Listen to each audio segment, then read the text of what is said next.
En aquest racó de la costa catalana, les ones i el vent continuen compartint històries, però avui som nosaltres, els habitants del present, qui les recollim. Us convidem a un viatge a través del temps per la fascinant història de Cabrera de Mar. Al cor d'aquesta terra s'aixecava l'Oppidum de Borriac, conegut com Il Turo pels que el consideraven la seva llar. Una vila modesta en els seus inicis, amb cabanes disperses que van florir fins a esdevenir una urbs de 10 hectàrees, custodiada per imponents muralles i torres. Il Turo s'erigí llavors com el principal assentament ibèric de la Laietània, un far de resistència i cultura que abraçava la vessant de la muntanya i mirava cap al mar. Durant molts anys, Il Turo va ser testimoni de la valentia dels seus guerrers. Les seves necròpolis periurbanes com el Turó de Dos Pins o Can Rodon de l'Hort allotjaven les tombes de valents que es van enfrontar a les tropes romanes, defensant amb honor la seva terra. Però l'ànsia de conquesta de Roma va imperar i amb força inexorable l'ombra de la derrota es va cenyir sobre ells. Batalla rere batalla, les muralles que els protegien es van enfonsar. Ja durant l'etapa de pau, que els romans coneixien com la Pax Romana, es va produir un canvi irreversible. Les antigues tradicions, la llengua i les creences d'Il Turo es van esvair lentament. Els seus déus van quedar en l'oblit, els seus santuaris, en petites coves amagades a Montcabrer, abandonats. I les seves escriptures es van tornar inintel·ligibles.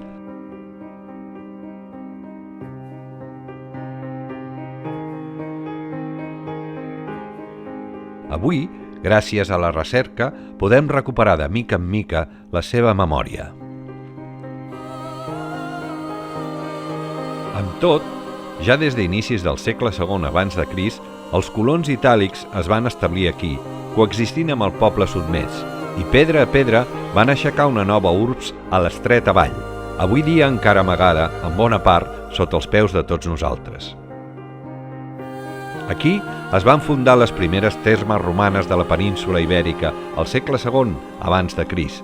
Ens referim a les termes de Cal Arnau, un edifici públic que, a part de cobrir les necessitats higièniques, els romans l'empraven com a lloc de trobada i interacció social. Es tracta d'un espai que consta de 4 cambres principals: l'apoditerium, o vestuari, el tapidarium, o sala tèbia, el caldarium, o sala calenta, que presenta una banyera, o alveus, d'ús comunitari, i el laconicum, o sauna.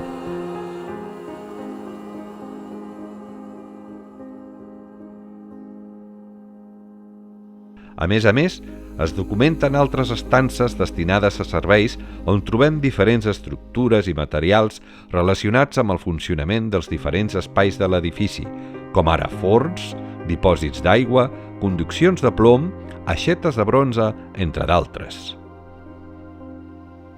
També van construir habitatges senyorials, com és el cas de la Domus de Can Benet, de clara tradició itàlica, on d'entre els seus 8 àmbits haurien de destacar-ne 6, pavimentats amb opus signinum tessellatum, que barreja la tècnica de calç i terrissa amb decoracions geomètriques realitzades a partir d'una estudiada disposició de tessel·les blanques i negres.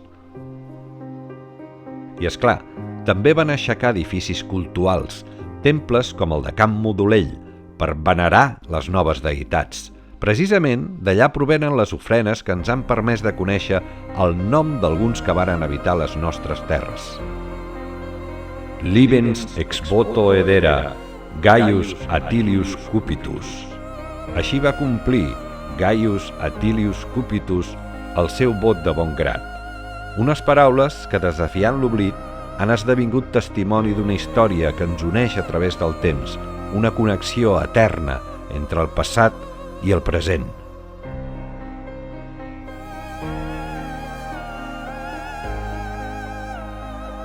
Val a dir, però, que amb el temps la necessitat de creixement urbà impossible ja a la vall de Cabrera va forçar els seus habitants a fundar Il Luro al voltant de l'any 70 abans de Crist, coneguda avui com Mataró, Aquest trasllat, però, no va significar la fi de la petita Il Turo romana.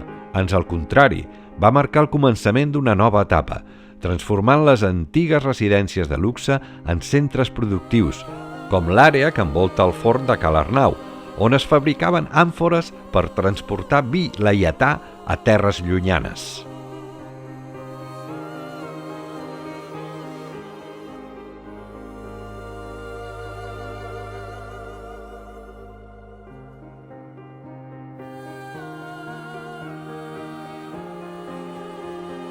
Gràcies a les excavacions arqueològiques que es van realitzant en el nostre terme municipal, de mica en mica anem obrint finestres al passat que ens permeten reescriure la nostra història.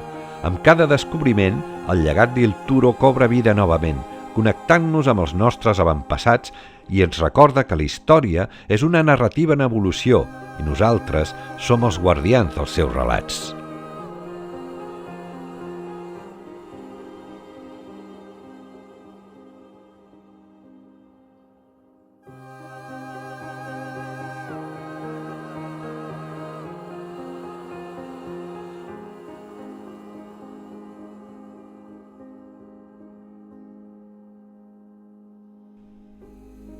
Així, per preservar i rememorar aquest ric llegat, cada octubre celebrem el Festival Cultural Ibero-Romà, Reviu Il Turo. A través de recreacions històriques, tallers culturals i altres activitats, ens endinsem amb les dues cultures que han marcat aquesta terra. A més, durant tot l'any, realitzem visites guiades i teatralitzades que ens acosten a aquest riquíssim patrimoni del que cal estar molt orgullós a Cabrera de Mar. Amb aquesta crònica viva, ens acomiadem amb la promesa de mantenir viu el record d'Il Turo, de seguir explorant les capes de la història que ens han portat fins al present, que les ombres del passat continuïn ballant en aquesta terra i que l'eco d'Il Turo ressoni per sempre als cors de tots aquells que ens escolten.